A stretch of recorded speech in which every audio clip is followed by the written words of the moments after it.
What's not to be attracted to Pura Belpré? She was beautiful, she was accomplished, she was a storyteller, a librarian, a public educator. Amazing woman. Many moons ago, I decided that I wanted to write the book I needed to read that wasn't on the shelves already at the research library. And I searched far and wide. I went to Puerto Rico, I went all over California, I went to special libraries at universities across the nation.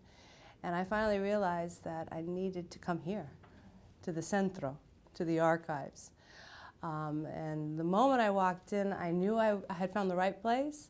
At that time, Nelida Perez was the director of the library, and Pedro Juan Hernandez was here, and Amilcar Tirado, and they showed me the finding aids, and the moment I opened the first box, I was in love. This material is amazing. The stories are amazing. Multiple versions of multiple stories. I mean, it's like discovering for the first time the Brothers Grimm or Hans Christian Andersen, or I felt like Alice Walker discovering Zora Neale Hurston, or even Arturo Schomburg discovering the poetry of Phyllis Wheatley. It was an incredible find. There are at least two different Pura Belprés.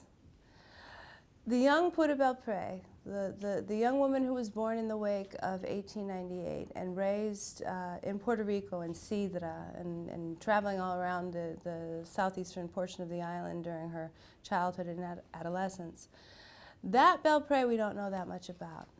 She didn't leave us much information to go on to reconstruct her early life in Puerto Rico. But the Belpré that started her career at the NYPL in 1921 was an ebullient woman. She was a charming woman. She was an extraordinary storyteller. She had natural talent. She lit up the room. The children naturally gravitated toward her. In one of her archival essays, she discusses how she would get stopped, for example, in the South Bronx between parked cars, and some grandmama would demand that she tell her the story of the albahaca plant. So she was a very dynamic, beloved, legendary figure in the Puerto Rican community of New York City. It's not just important for Puerto Rican or Boricua, Latin American, and American literature. Her contributions are important to world literature. As a librarian, she was part of that first team of the American Library Association that collaborated with and trained librarians all over the world in how to deliver library services for children. They cooperated with librarians in Europe after the World War I and World War II. She was very active in the ALA. And when they had conferences, often what would happen is librarians from Latin America or the Caribbean would come to New York City to see firsthand her genius with children in storytelling and in the children's rooms. So that's the importance globally. In American literature, well, she is really the Zora Neale Hurston of American literary history from the Puerto Rican community. She made it her life's work to document in book form and in manuscript form the folklore of the Puerto Rican child. And she was the only writer doing that at that time in the continental United States. So she is important to American literature for that reason, and she's important to Puerto Rican literature for that reason as well. There's a critical counterpoint between the work that Pura Belpré did with Puerto Rican folklore and the work that was being done on the island by her contemporaries like Ricardo Alegría. The potential for comparative research is immense. Her versions of Puerto Rican folklore were much more along the lines of what we might even call feminist renditions of traditional tales in the present. And what I refer to as my Boricua modernist quartet are four writers, each of whom were really radical in their own ways, in their own right, even though they were radically different from each other as well. And that would be Arturo Schomburg, who went and when his teachers told him that blacks had made no contributions whatsoever to American civilization or its cultural and intellectual history, he made it his mission to go out and find proof to the contrary. And that's a kind of bibliophile radicalism. Today, his archives and the artifacts that he collected are the cornerstone collection of the world's largest combined archives of the African diaspora here in Harlem, the Schomburg Center for Research in Black Culture. Jesus Colon, CPUSA radical, editor of the Daily Worker, somebody who quite literally and quite firmly believed in world revolution, who wrote in a much different way than Belpré did about the daily lives, the joys and struggles of working class people in New York City. They were contemporaries. William Carlos Williams, one of the most important American modernist poets, one of the most important modernist poets of the 20th century, bar none, who did radical literary experiments with form, the form of language. And Belpré, her radicalism was to produce, for the very first time in a North American context, the folklore and the fairy tales of the Caribbean, Puerto Rico specifically. She's not only the first Puerto Rican librarian in the NYPL system, but the first known Afro-Caribbean librarian in the NYPL system. And her contributions are just as significant for African American literature as they are for Latino literature. I spent a lot of time studying the work of anthropologists and folklorists in Puerto Rico that were contemporaries of Belpré, to see what, whether they were borrowing from each other's work or whether they were doing things that were completely different. And I was shocked when I started reading some of the folklore, things that were actually part of the school curriculum in Puerto Rico. It was highly didactic, it was highly nationalist, it was moralistic. There were kings and queens and palaces, and we're talking about tales that are billed as authentic Puerto Rican folk tales. And Belpré's work, while we do have some kings and queens and a few palaces and princesses and things like that, her work seems to me to be much truer to whatever might have been the oral originals. Her stories resemble the oral traditions that are being recognized today as the tradition of wives' tales in Europe. It's a tradition that the Brothers Grimm's exploited in book form in publishing their folk tales for Victorian audiences. Her stories are much, she has stories about girls who save their own lives. They don't need a prince or a farmer or somebody to show up and save their lives for them. Her stories are funny, right? There are no moralistic endings in her stories, at least none among the ones that she herself authored.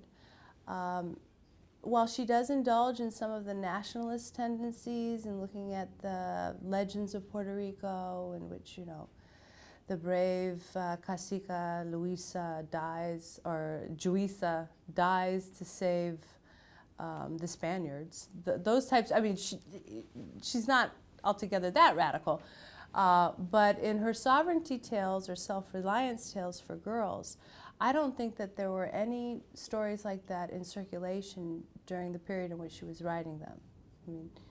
They really do emphasize a women's storytelling tradition that was geared toward an audience of young women. So the book intends to provide researchers and students, along with lay readers, access to those primary documents that Pura Belpré herself wrote. Everything that she's ever written is out of print.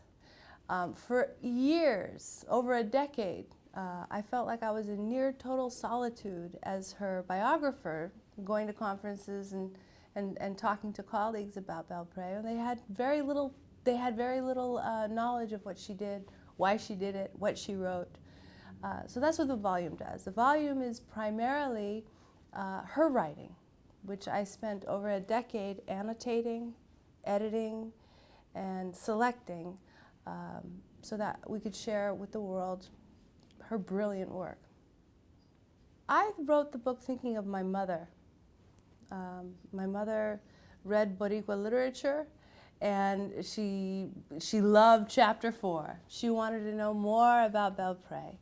My mother would be somebody you would consider a lay reader, somebody who's not necessarily a scholar or a student, but is just curious about Puerto Rican folklore, Puerto Rican culture, Puerto Rican history. I wrote it in a manner that was accessible to that wide audience. It'll be helpful for teachers, students. It could be taught in grad seminars. It does have that critical apparatus and fully documented bibliography and all of that. But anyone who believes in the universality of childhood and the value of storytelling and folklore, I hope will find this an interesting read.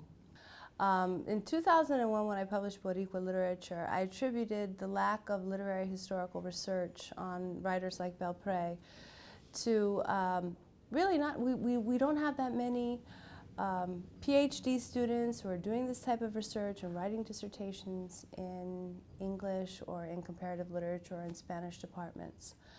But I think that kind of neglect is characteristic of ethnic American writers across the board. And we've had a generation now and almost two generations of researchers who go to the archives, who go to the attics, who find these lost manuscripts, and who, thank goodness we have the archives that we have here. We don't have to go looking in the attics necessarily to find this material. This is how we've pieced together the America's literary history, honestly and truthfully, in ways that are inclusive of Native Americans, African Americans, Asian Americans, Boricuas, Chicanos, and so forth. The American literary canon, as it was constituted after World War II, was almost exclusively Anglo-American. So we had to find the stuff first. We've made our presence known now. I think one of the most important things about Belpré, and she talks about this in her letters to her husband when he's urging her to quit her job, is that the daily contact with children and the daily rehearsals of these stories in telling them out loud to children made the writing of her stories fresh. There's not an extra word anywhere. She's not enamored of her own writing. The stories are extraordinarily well written. I can, even though they sound very simple, in the volume you'll see, the very cleaned up versions of the stories. She went over these drafts over and over and over and over again. In many instances, there are multiple drafts of the same story with very careful emendations made in the margins.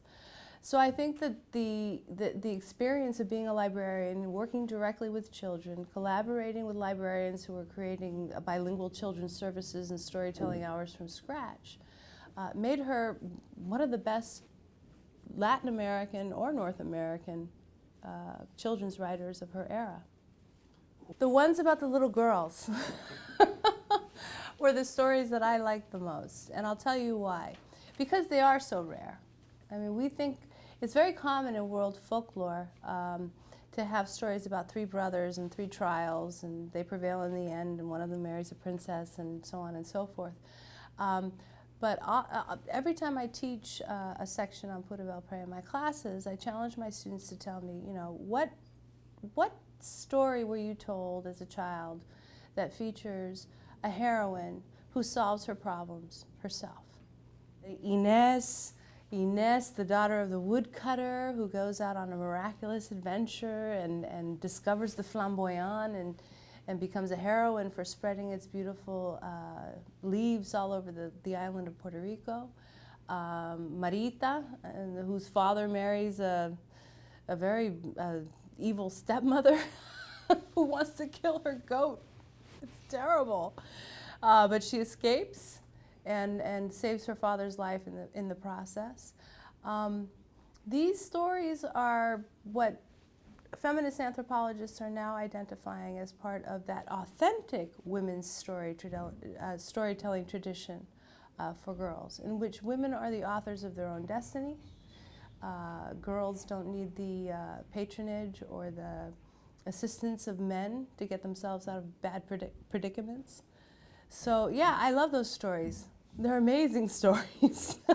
I've had the opportunity to read some of these stories to little kids and to older kids in school assemblies, and they are delighted by these stories. I mean, these stories are timeless, absolutely, and even amongst audiences of kids who aren't Puerto Rican, and that's how universal many of her stories are. Pura Belpré is significant also to American puppeteering history, the history of puppetry in New York City.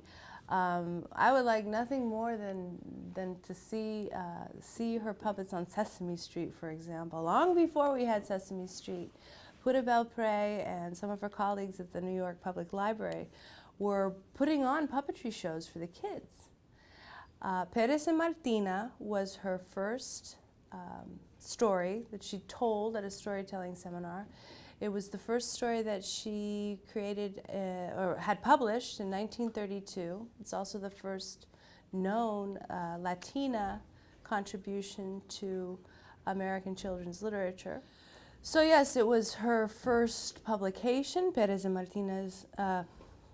Martina was her first publication. It was the first story that she learned how to tell. She took a storytelling class with Marigold Davis, who applauded her efforts, her very first efforts at storytelling. It was a story that was reproduced in Braille. It was done in theater. It was done on the radio. She was part of a Christmas special on, I believe it was NBC or ABC TV, with Ricardo Montalban, performing Pérez y Martina. And the puppets are exquisite, and they're still very well preserved. They're here in the archives. She was a master puppeteer, and this is something that really deserves further research, figuring out where her contributions fit into the history of 20th century puppetry in New York City. When I talk to my students about Belpré and I tell them that she's a librarian and a folklorist, usually at the beginning they start nodding off and feeling like it's not a very exciting topic.